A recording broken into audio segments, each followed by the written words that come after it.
We've just, the answer is not to be numb.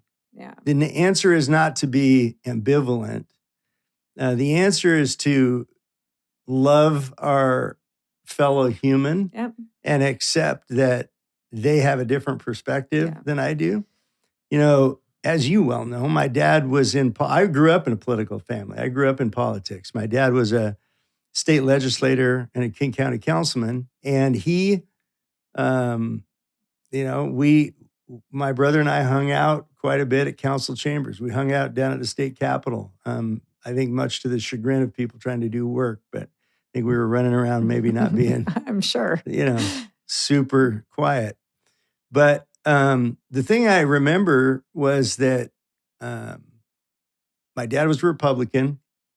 Many on the county council were Democrats. They'd sit in council meeting. They'd have votes. They'd argue against each other. And then they'd close the meeting and they'd go across the street to the Golden Gavel and have beer together. and hang out. Yeah. Yeah. We vacationed as a family. We did ski trips and different things with the Democrats on the council. Yeah.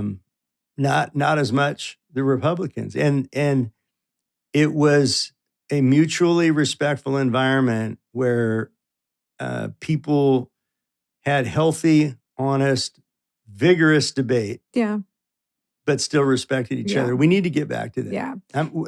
I'm really, you and I have talked about this. I'm really hopeful that this podcast and many others like it is an avenue towards seeing common ground, that folks can have different perspectives and approach difficult questions differently and still respect one another and learn from each other. I mean, certainly I know that's true in this relationship where I certainly learn a lot from you. And you and I challenging each other's perspectives makes both of our arguments stronger because we learn the weak parts of our perspective. Yeah, or just blind spots. I mean, I think it's funny. I don't know if anyone's ever noticed. I've got all the Lincoln books around. You know, I'm very much like a team of rivals gal. And I don't even think it's just about debating perspectives. You should seek out other ways of being. You should. That is really important just to being an informed human. And it is interesting to me right now how, again, selectively tolerant we are. I feel like think about journalists in the press. Everybody feels like my friend. I have wildly different perspectives, from some folks, but I understand their perspective. I do. I understand the lens through which they're looking, or you're from this generation or this generation.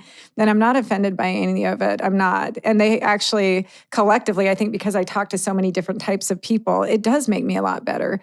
It makes me more effective in service to others for sure. But it's just, again, I want to flex my brain, right? Yeah.